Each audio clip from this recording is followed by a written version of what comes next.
Welcome back, I'm Captain Xavier, and I like all things modular. And so this was something that when I found out it existed, I had to get.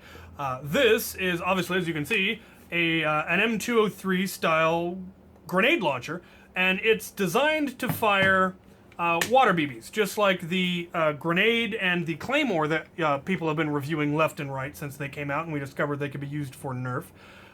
This thing, likewise, is designed for that, and can also, it turns out, be used to fire Nerf.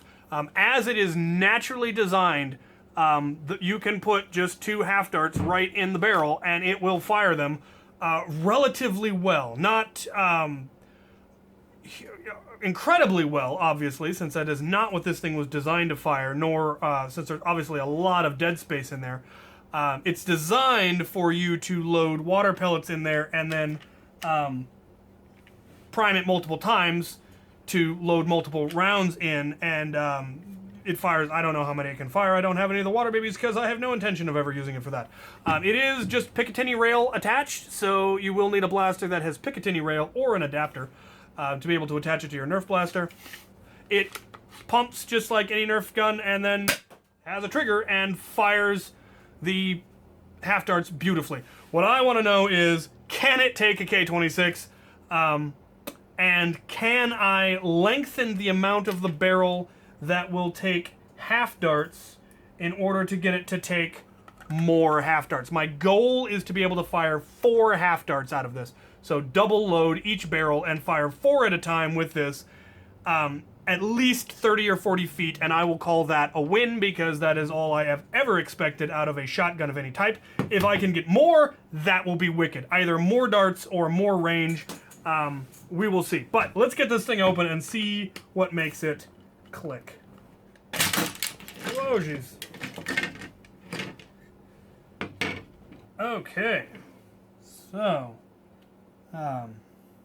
it is a fairly simple direct prime. Well, indirect prime, obviously, but a very stout and solid connection there, it looks like. Very solid catch mechanism. It would appear. Good trigger link. Not the biggest of plunger tubes, though. That's not terrible, but not wonderful. A good heavy spring, though. The downside is that it is kind of a floating plunger head. It's just a really long floating plunger head. So it's not going to be able to take K26 because K26 is not going to fit into that plunger head. But we might. It is a really long spring, though. But let's get the spring bin out and see if we can't find anything that just might fit in there. See if we can keep it from springing like it did the first time. I got lucky and didn't lose any parts. I don't want to test that luck again. The spring is both very long and very pre-compressed.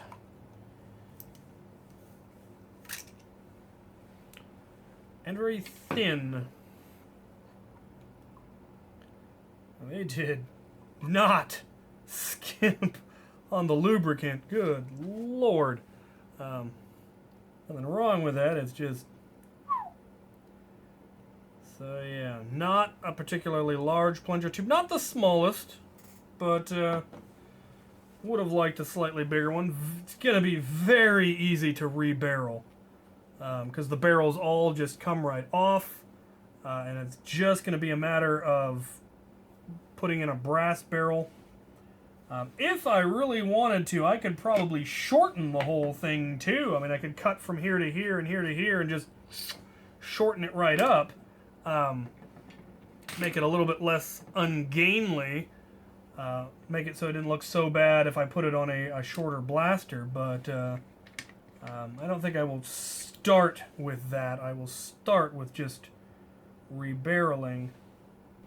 Oh, okay, so part of the prime opens up that breech and then closes it, and that is something we could do without. We could just make that permanent so that that doesn't open up and close, just because there probably is some air leak there, though it doesn't look like there's probably too much. But, you know, we could eliminate it altogether and not have to worry about it. I doubt I'm going to have anything that's going to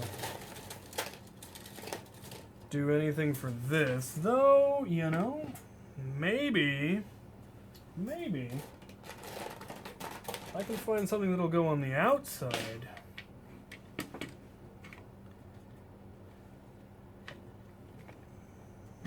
No.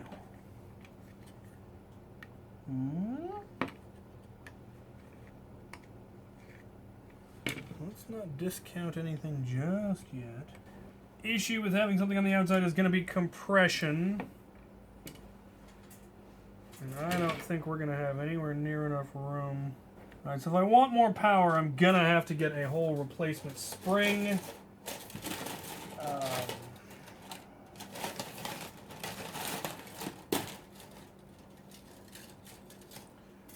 Which is not going to be easy or likely. I'd have to get one custom made, which I could. I have that option. So really that just leaves us with rebarreling. So, let's look at brass. Alright, we have put brass barrels in. I would hope that it wouldn't have made it any worse. I'm kind of dubious as to whether or not this thing is going to have the power to clear 2 brass barrels of 2 darts each. But if it can't, then of course I can just load it with 2 darts. And hypothetically, I should be able to get at least the performance I was getting before. And I would consider that acceptable. Alright, I've got it back together. Now we find out if it's, first of all, capable of firing just the 2. And then if it'll fire 4.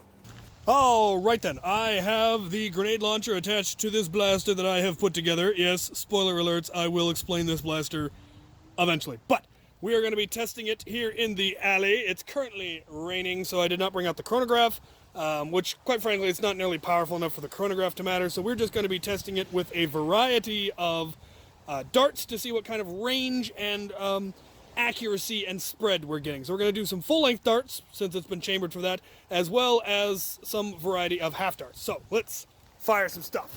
Our control group is going to be regular Nerf darts that are not in focus.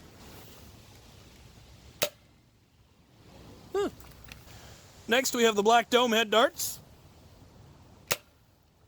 Oh, that makes me happy. Next we have these, which I think are Adventure Force or some such, one of the off-brands. I did not put my tape measure out far enough. That is awesome. And now for some half darts. I'm starting with Gen 2 worker half darts, and because of the design of the brass barrel, I can double load each barrel for 4 shots altogether. I'm not entirely sure what's going to happen when I try that, though. Let's find out. Sure enough, it fired only the first 2 in each barrel, so I've basically created an inline clip. And there's the second 2. Now using these gray dome tip darts, they've got a squishy dome head. And again, 4 are loaded. And it fired all 4, but not terribly far. And finally, I am firing a Gen 1, the yellow worker half darts. And I'm only putting 1 in each barrel, and I'm using a ramrod to load them in as far as they will go. We'll see what that does.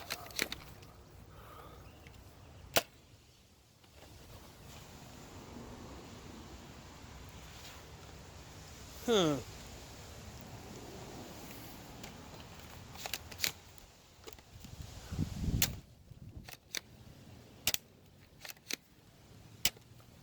Well, one of them appears to have jammed in the barrel, so it only fired the 1. That's not good. All right, let's go take a look.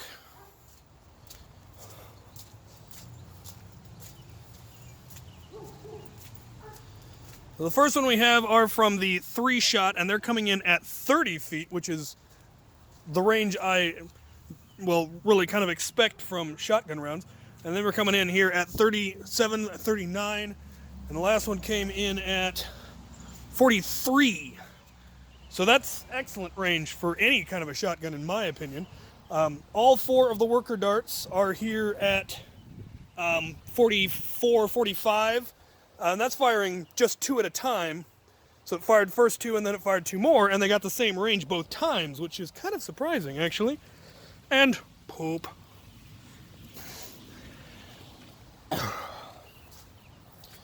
Alright, then for the single darts, which are getting far better range, we're out here at 62.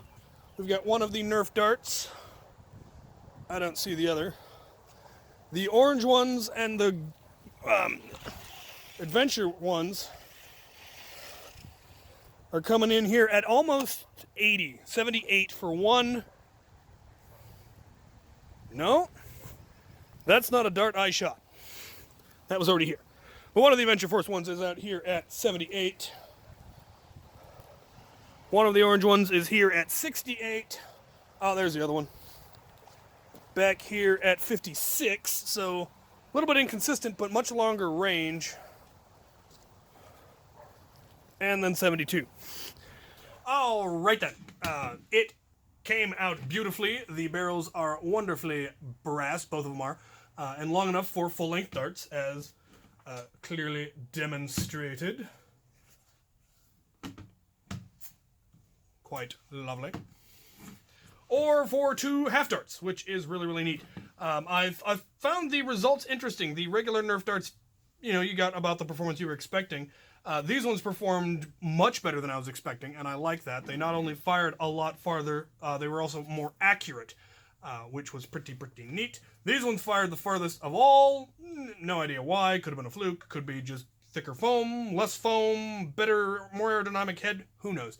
But I really want to use these, and so I'm glad I found something they work really well in. Yeah, so that was neat. And then for half darts, this thing was originally barreled for half darts, as you saw earlier, but by adding the brass, I was able to make it so it took 2. And with workers, if you put 2 in each barrel, it'll fire the first one, and it fired them perfectly good. I got, I think, 45 feet out of just the 2. And then the other ones would get stuck right about there, and so you just have to push them back in, and then you can fire a second round. You could probably fire a second round without pushing them back in, but I thought that was neat, that you got 2 shots without having to reload. If you use these, or ones that you've just cut, because I tried a couple of those, it will fire all 4 of them.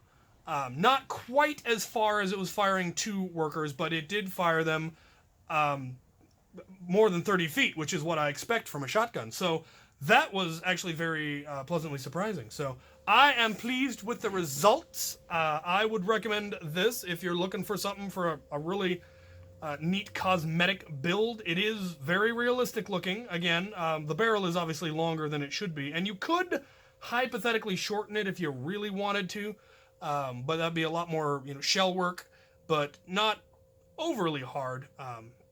I just chose not to. There is some dead space still, but I'm still getting more than good enough range and performance that I wanted out of it, so I'm going to leave it the way it is now. I will, that blaster that you saw, I will be showing that off a little bit later when I completely finish it, but I've been waiting for parts for it to demonstrate this on. So now you've seen that, now you've seen this. The link to this will be down in the description, and thank you for sending me this. And if you have anything else that they have that you would like me to review, things that have shown up that I haven't reviewed yet, go ahead and recommend them down in the comments. And as always, thank you for watching.